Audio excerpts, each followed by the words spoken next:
जैसे ही पीएम मोदी दिल्ली वापस लौटे, वहां से विदा हुए उत्तराखंड से, तो अचानक दिल्ली से एक फोन कॉल आया। फोन कॉल किसका था और ऐसा क्या उस फोन कॉल में था कि तुरंत मुख्यमंत्री पुष्कर सिंह धामी को दिल्ली के लिए रवाना होना पड़ा।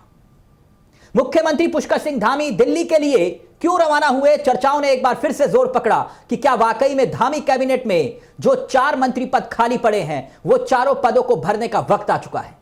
अंदर की खबर तो यही है दोस्तों, 4 नहीं बल्कि जो हमारे पास खबर आ रही है कि लगभग 5 या 6 पद भरने की तैयारी की जा चुकी है। आप कहेंगे 4 खाली है तो फिर 5 या 6 क्यों?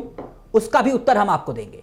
यानी मुख्यमंत्री पुष्कर सिंह धामी कैबिनेट में एक बड़ा फेरबदल होने की संभावनाएं हैं, क्योंकि अंदर की खबर यह है कि कम से कम 3 मंत्रियों की छटनी हो सकती है, जो दिल्ली दरबार से खबर आ रही है। इसमें से 3 मंत्री जो हो सकते हैं, उसका अगर हम जिक्र करें तो धामी कैबिनेट में कम से कम 4 से लेकर 5 मंत्रियों के चेहरे नए दिखाई दे सकते हैं। सबसे पहले बात करते हैं उन चेहरों की जिनकी कैबिनेट से छुट्टी होना लगभग तय माना जा रहा है। पहला नाम सबसे विवादित प्रेमचंद अग्रवाल। जी हां, वही प्रेमचंद अग्रवाल जो इन दिनों पहाड़ को गाली देकर फंस चुके हैं। उनके विवादित बयान धामी सरकार के लिए किरकिरी का सबब बन रहे हैं। सड़क से लेकर सदन तक सवाल उठ रहे हैं। वैसे तो पहले से ही अपनी जुबान के लिए कई किस्सों को लेकर विवाद को खड़ा करने वाले प्रेमचंद अग्रवाल, इस बार उनकी विदाई तय मानी जा रही है। यह पुख्ता खबर है।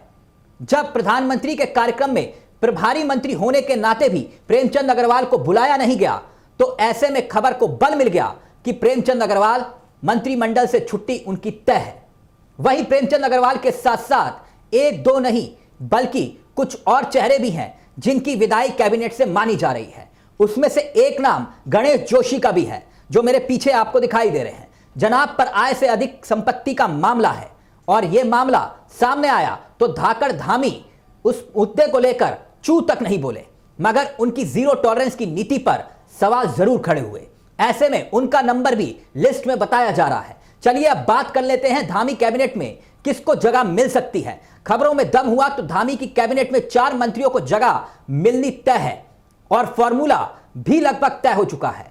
जो चेहरे 2 ऐसे होंगे जो गढ़वाल से होंगे, 2 चेहरे कुमाऊं से होंगे। चंदन राम दास की जगह पर अगर मुख्यमंत्री पुष्कर सिंह धामी किसी दलित चेहरे को मंत्रिमंडल में शामिल करते हैं तो उसमें से सबसे पहला नाम गंगोली हाट से विधायक फकीर राम टमटा का हो सकता है, जबकि दूसरा नाम आता है नैनीताल के विधायक सरिता आर्य का। वहीं अगर मुख्यमंत्री पुष्कर सिंह धामी गढ़वाल से दलित चेहरे को लाना चाहते हैं तो सबसे सटीक नाम किसी और का नहीं बल्कि खजान दास का हो सकता है। जी हां, खजान दास मुख्यमंत्री पुष्कर सिंह धामी के करीबी चेहरों में से एक माने जाते हैं। साथ ही गढ़वाल का एक बड़ा चेहरा मुन्ना सिंह चौहान का नाम भी चर्चाओं में लगातार तैरता रहा। वो भी तब जब त्रिवेंद्र सिंह रावत की सरकार हुआ करती थी, लेकिन आज तक मंत्री नहीं बने। वहीं बात कर लेते हैं कुमाऊं के एक और बड़े चेहरे की। डीडी हाट से विधायक बिशन सिंह चुफाल। जी हां, बिशन सिंह चुफाल अपनी सादगी के लिए जाने जाते हैं। उनका सियासत के लिहाज से एक बड़ा कद है। चुफाल किसी वक्त पार्टी के प्रदेश अध्यक्ष हुआ करते थे, लेकिन इन दिनों किनारे पर है। वहीं मुख्यमंत्री पुष्कर सिंह धामी के पहले कार्यकाल में भी बिशन सिंह चुफाल मंत्री थे, लेकिन दूसरे कार्यकाल में उन्हें मौका नहीं मिला, जिससे अक्सर वो नाराजगी का इजहार करते रहते हैं दबी जुबान में।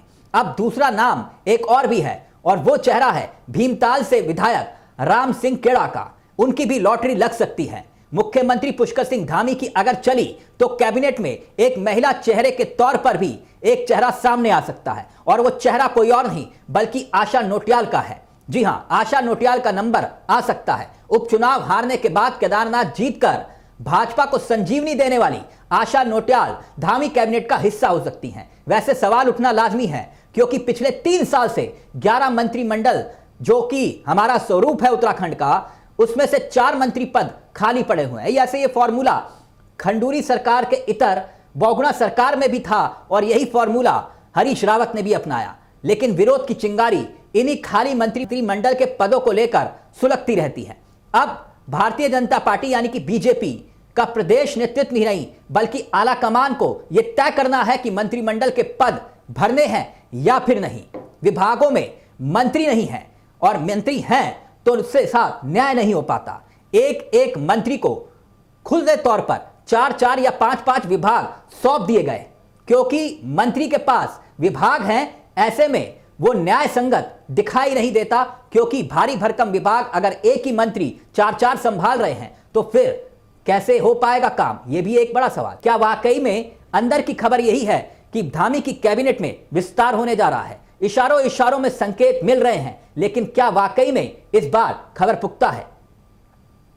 फिलहाल मुझे दीजिए इजाजत। नमस्कार, जय हिंद, जय भारत, जय उत्तराखंड।